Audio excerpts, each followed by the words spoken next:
ओम। आइए सभी लोग एक बार गायत्री मंत्र का पाठ करेंगे।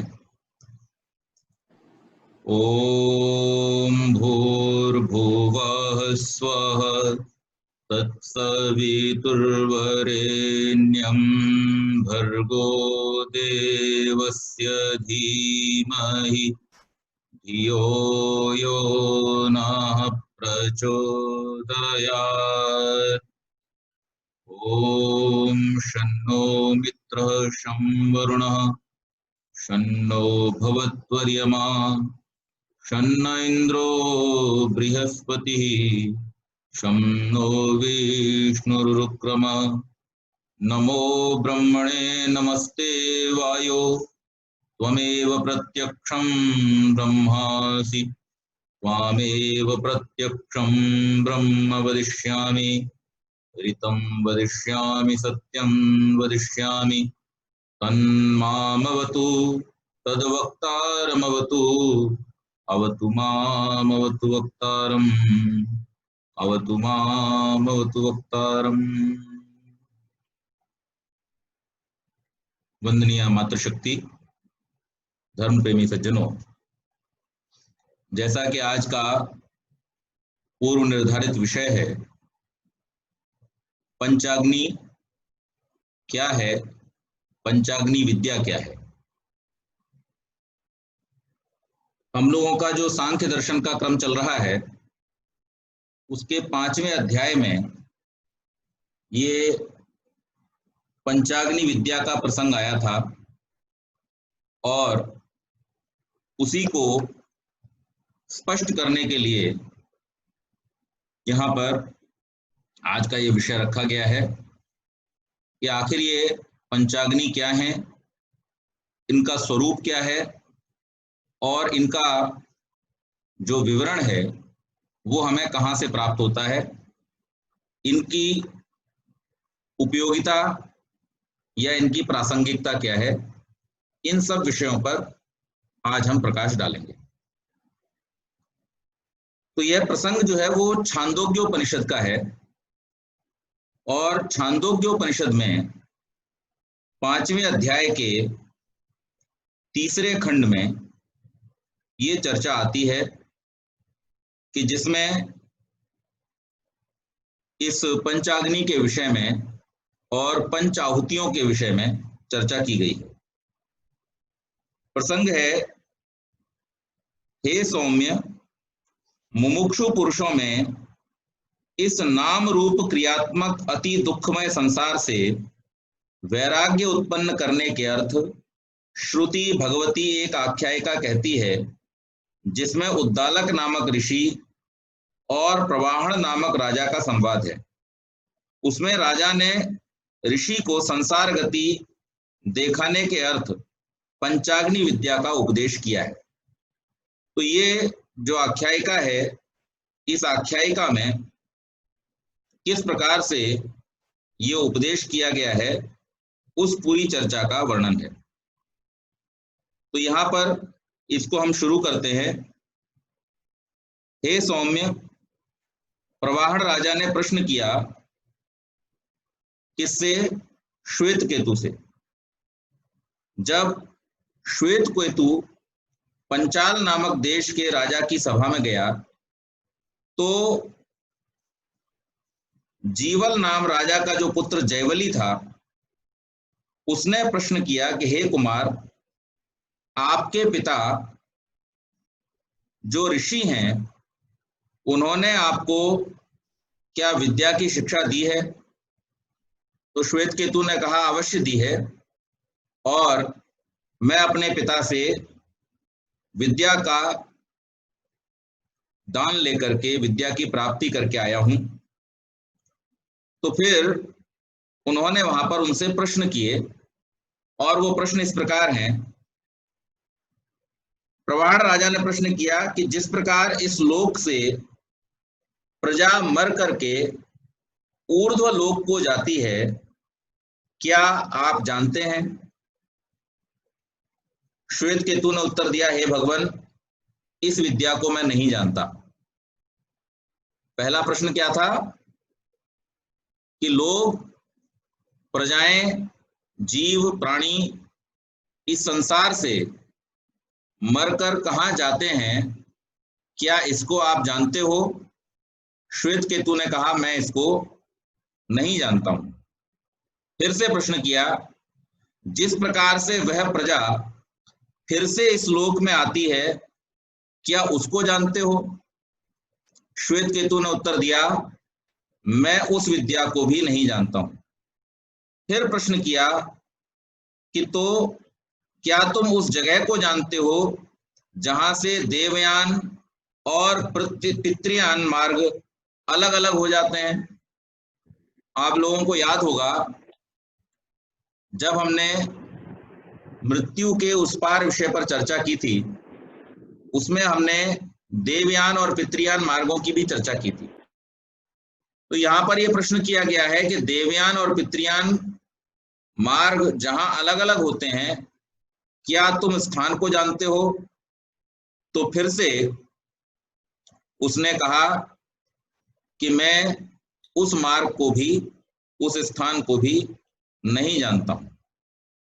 फिर जब तीनों प्रश्नों के उत्तर वो नहीं दे सका, तो फिर राजा ने आगे प्रश्न किया। आगे प्रश्न करते हुए पूछा कि मृत्यु के बाद जीवात्माओं के रहने का जीवलोक जनाकीर्ण नहीं हो पाता, इसको जानते हो? तो उसने इस प्रश्न का भी उत्तर क्या दिया कि मैं इस विद्या को भी नहीं जानता हूं। उसके बाद उसने पांचवा प्रश्न किया कि पांचवी आहुति में जल की जीव संज्ञा क्यों हो जाती है, क्या तुम इसको जानते हो? तो वहां पर भी श्वेत केतु ने कहा, मैं इस विद्या को भी नहीं जानता हूं।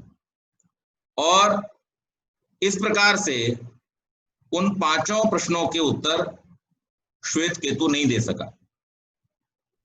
जब श्वेत केतु इस प्रकार से सभा में राजा के प्रश्नों का उत्तर न दे सका, तो उसे बड़ा आत्मग्लानि हुई और वो अपने घर लौट आया। घर लौट करके उसने अपने पिता से कहा कि आपने मुझे जो विद्या दी है, आपसे मैं जब शिक्षा प्राप्त किया हूं, तो आपने मुझे इस ज्ञान की शिक्षा क्यों नहीं दी कि जिसके कारण से आज मुझे वहां पर अपमानित होना पड़ा। वहां पर राजा ने कहा कि जब तुम इस प्रकार के अज्ञ हो, अर्थात अज्ञानी हो, तब तुमने क्यों कहा कि अपने पिता से मैं शिक्षा पूरी करके आया हूं, और क्यों इधर उधर अहंकार सहित आप घूम रहे हो ये कहते हुए कि मैंने अपनी शिक्षा पूरी कर ली है। तो ये सुनकर के श्वेत केतु को साधारण सी बात है कि थोड़ा बुरा लगना ही था, ग्लानि होनी ही थी।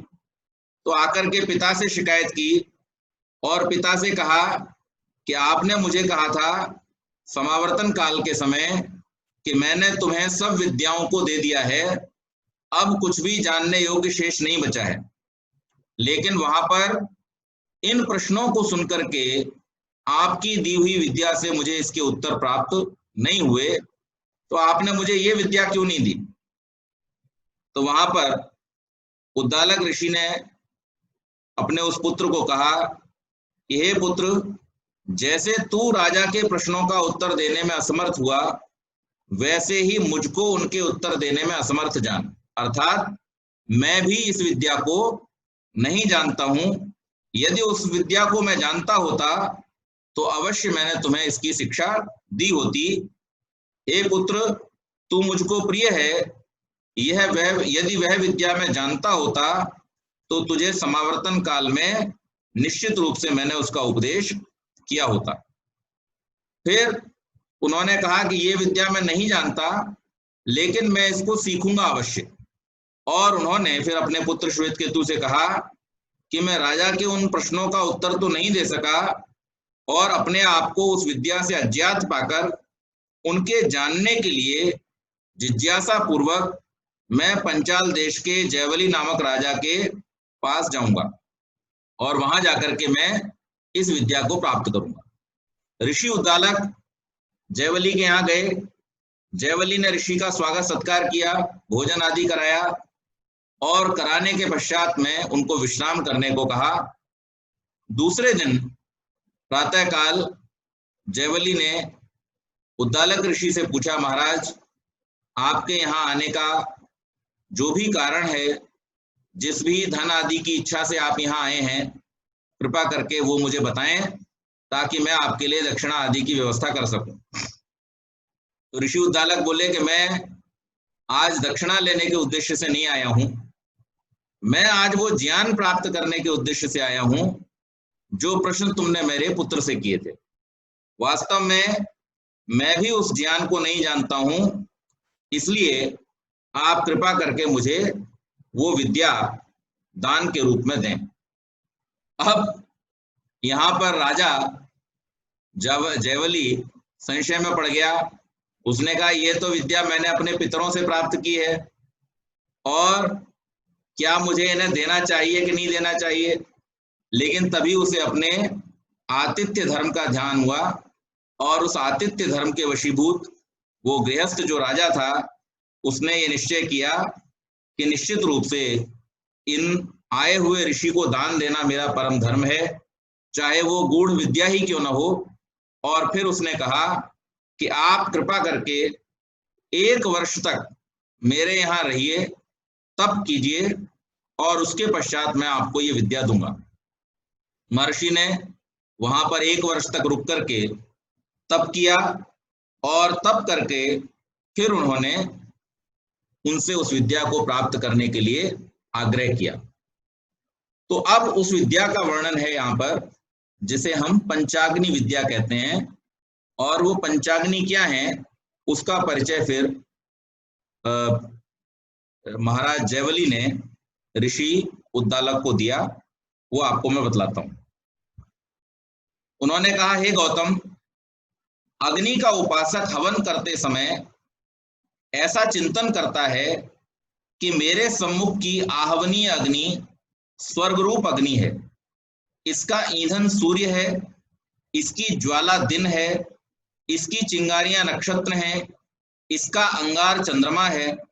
ऐसा समझकर इस अग्नि को स्वर्ग से तादात्म्यता करके जब शरीर छोड़ता है, तब उसी आहवनीय अग्नि की आहुतियां उसको स्वर्ग लोक में ले जाती हैं और वहां वह स्वकर्मानुसार उत्तम सुखों को भोगकर चंद्रलोक में जाता है और चंद्रलोक से जल द्वारा पृथ्वी पर आता है और अन्न द्वारा मनुष्य का वीर्य बनता है और फिर स्त्री शरीर को प्राप्त होकर पुष्प की सूरत में, अर्थात पुरुष की सूरत में, पुत्र की सूरत में बाहर निकलता है और फिर अग्निहोत्र आदि कर्मों में युक्त होकर के इसी प्रकार से गति प्राप्त करता है।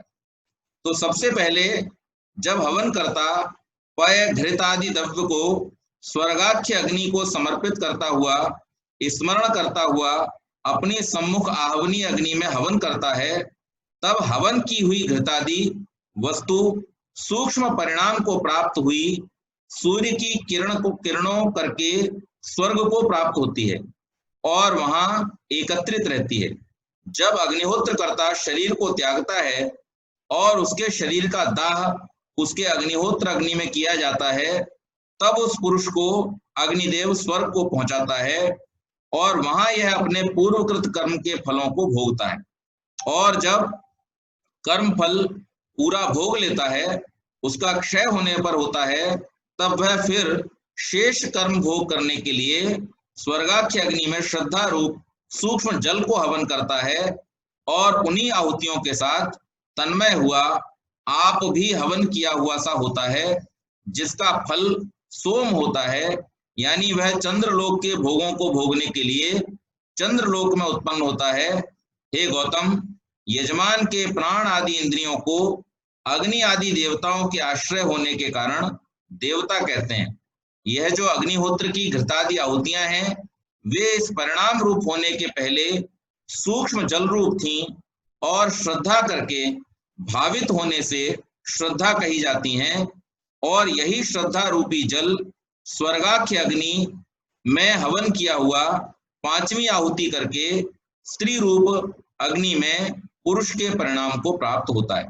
तो यहाँ पर उन्होंने इसका मार्ग बतलाया कि पहली जो अग्नि है वो कौन सी है? द्यू अग्नि है। पंचाग्नि में जो पहली अग्नि है वो कौन सी है? द्यूलोक की अग्नि। और उस द्यूलोक की अग्नि का परिणाम क्या है? उस द्यूलोक की अग्नि का स्वरूप क्या है कि द्यूलोक की अग्नि के फलस्वरूप पृथ्वी से जैसे सूर्य जल की वाष्प को ऊपर उठा ले जाता है, इसी प्रकार से यज्ञ की आहुतियों को भी वो ऊपर उठा ले जाता है। महर्षि मनु ने कहा है, अग्नौ प्रास्ताहुति सम्यक आदित्यम उपतिष्ठते, आदित्या जायते वृष्टि वृष्टिरिंडम तथा प्रजा। तो ये जो यज्ञ में डाली हुई आहुतियां हैं उनको यज्ञ जो द्यूलोक जो है वो ऊपर उठा लेता है, आदित्य के द्वारा, सूर्य के द्वारा उनको ऊपर ले लिया जाता है। और जो यज्ञ करता व्यक्ति है जब वो शरीर को छोड़ता है तो उसका सूक्ष्म शरीर और जीवात्मा भी ऊपर के लोकों में चला जाता है। आप इसके लिए मृत्यु के उस पार को जब सुनेंगे तो आपको पता चलेगा कि जीवन के बाद मृत्यु के समय में बहुत सारे ऐसे जीवात्मा हैं जिनकी पुण्य गति होती है, उसके बारे में मैंने विस्तृत विवेचन वहां पर किया हुआ है।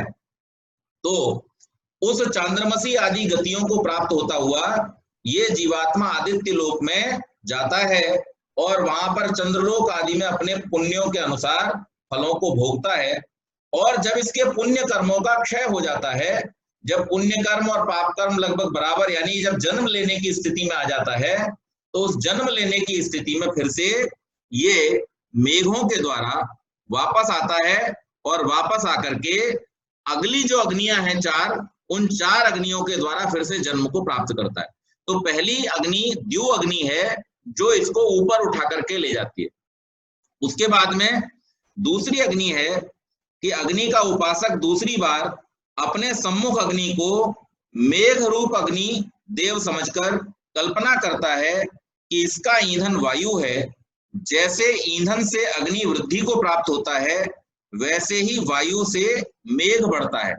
तो दूसरी अग्नि कौन सी है? मेघ की अग्नि को दूसरी अग्नि कहा गया है पंचाग्नियों में।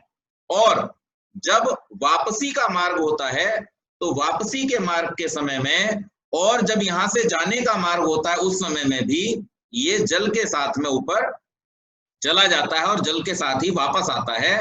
तो मेघाग्नि जो है वो दूसरी अग्नि है जिसमें ध्यान करता हुआ, जिसको समझता हुआ और इसके वायु रूपी ईंधन को समझता हुआ जब इसको बढ़ाता है और जब वृष्टि होती है, उसका धूम बादल है। जैसे धूम से अग्नि की सिद्धि होती है वैसे ही अभ्र अर्थात बादल रूप धूम से मेघ की सिद्धि होती है। अर्थात जब बादल हो रहे हैं और जल बरस रहा है तो उससे ये सिद्ध होता है कि वहां पर मेघों की उपस्थिति होना अनिवार्य है। जैसे धुएं को देख करके अग्नि का अनुमान होता है, इसी प्रकार से वर्षा के द्वारा मेघों का अनुमान होता है। उसकी ज्वाला बिजली है। तो जैसे यज्ञ की अग्नि क्या है? यज्ञ की ज्वाला क्या है? उसकी अग्नि। इसी प्रकार से मेघों की ज्वाला क्या है? मेघ रूपी अग्नि की ज्वाला क्या है? जो बिजली चमकती है वो उसकी ज्वाला है। और जैसे ज्वाला में चमक होती है वैसे ही बिजली में चमक है। उसका अंगार जो है वो बिजली का चमकना है। जैसे अंगार में चमक होती है वैसे ही बिजली में चमक होती है। और उसकी जो चिंगारियां हैं वो मेघ का गर्जन शब्द है। जैसे चिंगारियों में शब्द होते हैं वैसे ही मेघ के गर्जन में भी शब्द होते हैं। तो दूसरी प्रकार की जो अग्नि है वो क्या है? वो मेघ की अग्नि है। हे गौतम, ऐसे पर्जन्य रूप अग्नि में यजमान की इंद्रियां जो देवता कही जाती हैं, सोम यानी सोमलोकस्थ जीवात्मा को हवन करती हैं, जैसे ले जाती हैं और दी हुई आहुति से वर्षा रूप फल उत्पन्न होता है, हवन करता ऐसी कल्पना यहाँ पर करता है। तो ये दूसरी अग्नि कौन सी है? मेघ रूप अग्नि है जो इस क्रम में जीवात्माओं के आने और जाने के क्रम में एक सहयोगी की भूमिका निभाती है। मैं यहाँ पर एक बात स्पष्ट करना चाहता हूं कि ये जो विज्ञान है अति सूक्ष्म विज्ञान है। और ये कौन सा विज्ञान है? ये भौतिक विज्ञान नहीं है। यहाँ पर भौतिक संसार की चर्चा नहीं हो रही है। यहाँ पर किसकी चर्चा हो रही है? जीवात्मा की गति की चर्चा हो रही है। तो ये अत्यंत सूक्ष्म विज्ञान है, और इस अत्यंत सूक्ष्म विज्ञान का संसार में परमात्मा ने कैसा चक्र चलाया है, उसके विषय में यहाँ पर ऋषि जो साक्षात्कार करते हैं उसका यहाँ पर वर्णन कर रहे हैं। तो पहली अग्नि द्युलोकस्थ अग्नि है, दूसरी अग्नि क्या है? पर्जन्य अग्नि है। अब इसके बाद जब राजा जयवली कहता है कि हे गौतम, ये पृथ्वी प्रसिद्ध अग्नि तीसरी अग्नि है, जो पृथ्वी के अंदर की अग्नि है। आप सब जानते हैं कि पृथ्वी के अंदर अगर अग्नि न हो तो अन्न उत्पन्न नहीं हो सकता। जहां पर बर्फ होती है वहां पर आप बीज रख दीजिए, वो कभी भी अंकुरित नहीं होगा। क्यों नहीं होगा? क्योंकि अंकुरण के लिए अग्नि की आवश्यकता है, और बीज के अंदर जो पृथ्वी से प्राप्त अग्नि है वही आगे चल करके अंकुर के रूप में बाहर निकलती है, और उस अंकुर के अंदर की जो अग्नि जो उसने पृथ्वी से प्राप्त की है, उस पृथ्वी से प्राप्त की हुई अंकुर रूपी अग्नि जो है वो आगे चल करके पौधे का और वृक्ष का निर्माण करती है। और उस पौधे के अंदर भी जो जमीन से अग्नि प्राप्त हो रही है और जो सूर्य की किरणों से वो अग्नि प्राप्त करते हैं, वो अग्नि उसमें फूलों का और फलों का निर्माण अर्थात उसके चक्र को चलाती है। तो यहाँ पर ये बतलाया कि जो तीसरी अग्नि है वो कौन सी अग्नि है? पृथ्वी प्रसिद्ध अग्नि है। इसका ईंधन क्या है? संवत्सर है। जैसे ईंधन से अग्नि प्रकाश होती है, वैसे ही ब्रीयादिक अन्न संवत्सर करके उत्पन्न होकर पृथ्वी को प्रकाशित करते हैं। इसका धूम आकाश है। जैसे अग्नि से धूम को ऊपर उठता है, वैसे ही पृथ्वी से उठा हुआ आकाश भासता है। इसका अंगार पूर्वादि दिशा है। जैसे अग्नि अंगार रूप हो जाने से शांत प्रतीत होने लगती है, वैसे दिशा भी शांत प्रतीत होती है। इसकी चिंगारियां ईशानादिक कोण हैं। जैसे चिंगारियां अग्नि से इधर उधर निकलती हैं, वैसे ही उपदिशाएं भी दिशाओं से इधर उधर निकलती हैं। तो यहाँ पर ये बतलाया कि ये पृथ्वी क्या है? पृथ्वी की अग्नि क्या है? ये तीसरी अग्नि है। और इस नेटवर्क का इश्यू है पंडित जी कि जो आकाश से मेघ के द्वारा जल के साथ में अवतरित हुए जीवात्मा है। ये जीवात्मा जो कैसे यज्ञ की अग्नि से ऊपर चले गए थे और ऊपर जाकर के जो भिन्न भिन्न लोकों में गति कर रहे थे, उन भिन्न भिन्न लोकों से गति करने के बाद उनके कर्मों का क्षय होने पर जब इनकी वापसी की प्रक्रिया शुरू होती है इस पृथ्वी पर, तो उस प्रक्रिया में मेघ के साथ में, मेघ के जल के साथ में ये नीचे अवतरित होते हैं। और जब ये नीचे आते हैं तो नीचे आकर के पृथ्वी पर पहुंच जाते हैं। पृथ्वी पर समाने के बाद में ये पृथ्वी की अग्नि के साथ अन्न के रूप में अन्न में पहुंचते हैं, अन्न में प्रवेश करते हैं। तो वहां से इनकी प्रक्रिया आगे चलती है, और उसके बाद में ये पृथ्वी अग्नि से कहां पहुंच जाते हैं? अन्न के अंदर पहुंच जाते हैं, फल फूल वनस्पतियों के अंदर पहुंच जाते हैं। अब इसके बाद क्या होता है? जब ऐसी पृथ्वी रूपाग्नि के देवता वर्षा की आहुति करते हैं, तब उस आहुति से व्रीहि जवादिक अन्न उत्पन्न होते हैं। ये जो अन्न आदि उत्पन्न होते हैं, ये उस आहुति से उत्पन्न होते हैं। अर्थात जो पृथ्वी की अग्नि है, उस अग्नि से कौन करता है आहुति को? किसान। किसान क्या करता है? जब हल जोतता है और कृषि रूपी यज्ञ को जब वो करता है, तो कृषि रूपी यज्ञ के फलस्वरूप अन्न के उत्पादन में ये जो जीवात्मा है, ये अन्न में प्रवेश कर जाते हैं। उसके बाद जो अगली चौथी अग्नि है वो क्या है? वो पुरुष रूपी अग्नि है। हे गौतम, यह पुरुष ही प्रसिद्ध चौथी अग्नि है। इसका ईंधन वाणी है। जैसे ईंधन करके अग्नि प्रज्वलित होता है, वैसे ही वाणी करके प्रतिष्ठा रूप पुरुष प्रकाश को प्राप्त होता है। तैसे उसका धूम्र प्राण है। जैसे अग्नि का धूम का उत्थान होता है, तैसे पुरुष रूपाग्नि से मुख द्वारा प्राण का उत्थान होता है। इसकी ज्वाला जिह्वा है। जैसे ज्वाला लाल रंग वाली होती है, वैसे ही जिह्वा भी लाल रंग वाली होती है। उसका अंगार चक्षु है। जैसे अंगार झलकता है, वैसे ही नेत्र भी झलकता है। और इसकी चिंगारियां श्रोत्र हैं। जैसे चिंगारियां इधर उधर बिखरती हैं, वैसे ही श्रोत्र भी घूम फिर के शब्द का ग्रहण करता है। तो यहाँ पर पुरुष का वर्णन किया गया है कि चौथी अग्नि क्या है, पुरुष रूपी अग्नि है।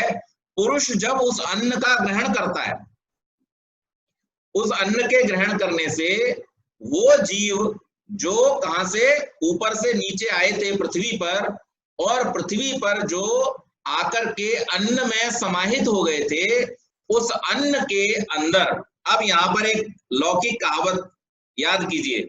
हम लोग क्या कहते हैं, बड़ी आसानी से कहते हैं, दाने दाने पे लिखा है खाने वाले का नाम। लेकिन उसका विज्ञान क्या है वो आज समझ लीजिए। उसका विज्ञान ये है कि जिस जीवात्मा के द्वारा, जिस जीवात्मा का अवतरण इस संसार में होना है, वही उसके अंदर अन्न के द्वारा प्रवेश करेगा। इसलिए कहा जाता है कि दाने दाने पे क्या लिखा है, खाने वाले का नाम लिखा है, कि वो परमात्मा की व्यवस्था से जो अन्न जिसके भोग में, अर्थात इसमें एक और व्यवस्था काम कर रही है, केवल मात्र भोग की व्यवस्था काम नहीं कर रही है, वहां पर जन्म की व्यवस्था भी काम कर रही है। कि जिस जीवात्मा का अन्न के द्वारा जिस पुरुष के वीर्य में सिंचन होना है, वो जीवात्मा उस अन्न के द्वारा उसी पुरुष के शरीर में प्रवेश करेगा, अन्य के शरीर में प्रवेश नहीं कर सकता है। तो यहाँ पर एक नहीं, दो दो व्यवस्थाएं उस अन्न को उस व्यक्ति के भोग के रूप में पहुंचाने का काम करती हैं। और इसके बाद में ये चौथी अग्नि जो थी, पुरुष रूप अग्नि थी, इसके बाद में कहते हैं ऐसी पुरुष अग्नि के इंद्रिय देवता व्रीहि जवादिक अन्न की आहुति करते हैं, तब उस आहुति से वीर्य रूप फल उत्पन्न होता है। तो जब पुरुष उस अन्न को ग्रहण करता, आहुति का मतलब क्या है, शरीर में भोजन को ग्रहण करना, जब वो उस भोजन को ग्रहण करता है, तब उस अन्न से रस, रस से मांस, मांस से मज्जा, मज्जा से मेद, मेद से अस्थि, अस्थि से वीर्य की उत्पत्ति होती है। तो ये जो सप्त धातुओं का क्रम चलता है शरीर के अंदर, उस क्रम में सब कुछ निचुड़ जाता है, और निचुड़ करके कहाँ चला जाता है, जो काम का है वो शरीर के अंदर चला जाता है, और जो काम का नहीं है वो अवशिष्ट होकर के शरीर से बाहर चला जाता है। लेकिन उस अन्न के साथ में जो जीवात्मा है, जो आए हैं, वो सूक्ष्म रूप से कहाँ संचित हो जाते हैं, पुरुष के वीर्य में संचित हो जाते हैं। अब आप यहाँ पर एक और विषय को उठाते हैं हम यहाँ पर, जहां ऋषि दयानंद ने और अन्य सब प्राचीन ऋषियों ने वीर्य रक्षा का हमको संकेत दिया है कि मनुष्य को चाहिए कि अगर अपने आयु को बढ़ाना है, अपने धर्म को बचाना है और अपनी शक्ति को बचाना है, तो क्या करे, वीर्य रक्षा करे। क्यों? क्योंकि वीर्य में क्या है, वो संचित आत्माएं जो आई हैं, परमात्मा ने आपको एक योग्यता दी है। क्या योग्यता दी है आपको? कि आप दूसरे जीवों को इस संसार में ला सकें। इस व्यवस्था में आप एक बहुत अहम अंग हैं। एक बार सृष्टि के आदि में जब अमैथुनी सृष्टि होती है, उस अमैथुनी सृष्टि में पूर्व जो मुक्त आत्माएं हैं, उन मुक्त आत्माओं के क्रियमाण के अनुसार सृष्टि में ज्ञान के प्रसार के लिए परमात्मा केवल एक बार अमैथुनी सृष्टि करता है। लेकिन उसके बाद में जो सृष्टि का क्रम है वो उसने जीवात्माओं को सौंपा हुआ है कि जीवात्मा अपने अंदर वीर्य का संचय करके और फिर प्रक्रियानुसार अपने अन्य संतति आदि के रूप में दूसरे जीवात्माओं को इस संसार में आने का अवसर प्रदान करते। तो ये बहुत बड़ी जिम्मेदारी है हमारे पास में, इसको हमें ध्यान पूर्वक इसकी रक्षा करनी चाहिए। दूसरे, अगर भौतिक दृष्टि से देखें तो ये पदार्थ हमारे सप्त धातुओं का क्या है, निचोड़ है, रस है, और इसलिए इसको संचित करने से हमारे सब अंगों की, यहाँ तक कि मन मस्तिष्क की भी शक्ति बढ़ती है, हमारा मन बलवान होता है। क्यों? क्योंकि कुछ लोगों का, कुछ शास्त्रों का ये भी मानना है कि वीर्य से जो अगली स्थिति है वो क्या है, मन की स्थिति है, सूक्ष्म है। तो वीर्य से क्या बनता है, मन बनता है। इसीलिए लोक में कहा भी जाता है जैसा खाएं अन्न वैसा बने मन। और ये हमने सांख्य दर्शन में भी पढ़ा था, वहां पर भी इसका समर्थन करते हुए ऋषि ने कहा था कि जो अन्नादि, जिस प्रकार का हम सतोगुणी, रजोगुणी, तमोगुणी जिस प्रकार का अन्नादि खाते हैं, हमारी वृत्तियां, हमारी इंद्रियों की चंचलता या हमारी इंद्रियों का वश में होना उसमें एक बहुत बड़ी भूमिका निभाता है। तो भोजन को किस प्रकार से करना और फिर उस भोजन से बने हुए रस आदि का रक्षण करना, ये बहुत बड़ी एक जिम्मेदारी होती है। और यहाँ पर हम उसका आध्यात्मिक स्वरूप, जो सूक्ष्म स्वरूप है, वो भी समझ रहे हैं। क्या होता है कि उस अन्न के द्वारा ही हमारे शरीर में जीवात्माएं प्रवेश करती हैं, और उन प्रविष्ट हुई आत्माओं को आगे जन्म देने के लिए हमें जो व्यवस्था परमात्मा की कृपा से मिली है उसका ध्यान रखते हुए हमको इसका रक्षण करना चाहिए। उसके बाद गौतम ऋषि प्रश्न करते हैं कि महाराज अब पांचवी अग्नि के विषय में भी हमको बतलाइए। तो वहां पर जावली कहते हैं कि पांचवी अग्नि जो है वो स्त्री रूप अग्नि है। कौन सी? स्त्री रूप अग्नि। और स्त्री रूप अग्नि में क्या है कि जब पुरुष के द्वारा वीर्य सिंचन होता है तो उसमें जो भ्रूण का निर्माण होता है, उस संतान का निर्माण किसके द्वारा होता है? स्त्री रूप अग्नि के द्वारा होता है।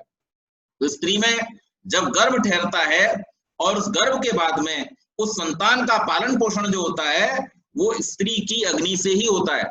अगर स्त्री की अग्नि न हो या मंद हो या समाप्त हो जाए, तो जैसे ही अगर मान लीजिए कोई गर्भिणी स्त्री है, वो अगर उसकी डेथ हो जाए या उसको कोई ऐसी परेशानी हो जाए शरीर में, तो सबसे पहले प्रभाव कहाँ पड़ता है? संतान के ऊपर पड़ता है।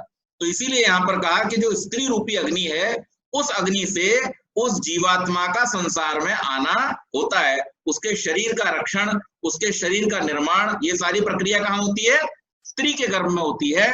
और स्त्री के गर्भ में रहता हुआ वो जीवात्मा इस संसार में प्रवेश करता है। तो इस प्रकार से ये जो पांच अग्नियां हैं, इनका यहाँ पर राजा जयवली ने ऋषि उद्दालक जो गौतम भी कहलाते हैं उनके सामने वर्णन किया कि पहली अग्नि द्युलोक की अग्नि है, जो इस संसार में किए हुए पुण्य कर्मों के फलस्वरूप इस व्यक्ति को, इसके जीवात्मा को ऊपर ले जाती है। ऊपर उसी अग्नि के द्वारा भिन्न भिन्न लोकों में जीवात्मा अपने पुण्य कर्मों के जो फल हैं, ये मुक्ति की अवस्था नहीं है, ध्यान रखिएगा। मैंने ये बात आपको मृत्यु के उस पार में बतलाई थी कि मुक्ति की अवस्था अलग है और भिन्न भिन्न उच्च लोकों में जो गति होती है जीवात्मा की सुखों को भोगने के लिए, वो अलग है। अभी हमने सांख्य दर्शन में भी इस बात की चर्चा की थी कि जिनके पुण्य बहुत अधिक होते हैं उनका क्या होता है? अभी मुक्ति तो हुई नहीं, लेकिन पुण्य बहुत अधिक है, तो वहां पे फिर क्या होता है? तो वहां पे फिर वो इन्हीं उच्च लोकों में जाकर के और इंद्रादि जो अवस्थाएं हैं, जो सुखों की अवस्थाएं हैं, जहां पर बहुत सारे सुखी सुख हैं, उन सुखों को, जिसे स्वर्ग के नाम से भी जाना जाता है, ऐसी अवस्थाओं में जाकर के वो नाना प्रकार के सुख भोग करते हैं। और जब उन कर्मों का भोग पूरा हो जाता है, तब इसी प्रक्रिया के द्वारा कि पहले द्युलोक से मेघ में, मेघ से पृथ्वी पर, पृथ्वी से पुरुष में, और पुरुष से स्त्री के गर्भ में जाकर के फिर से जन्म लेकर के वो वापस आते हैं। इसमें दो बातें और बतलाई गई हैं वहां पर सूक्ष्म विद्या के रूप में। वहां पर उन्होंने ये कहा कि ये जो श्रेष्ठ कर्म हैं जिससे गति होती है जीवात्मा की इस प्रकार की, उनका भी वर्णन कीजिए।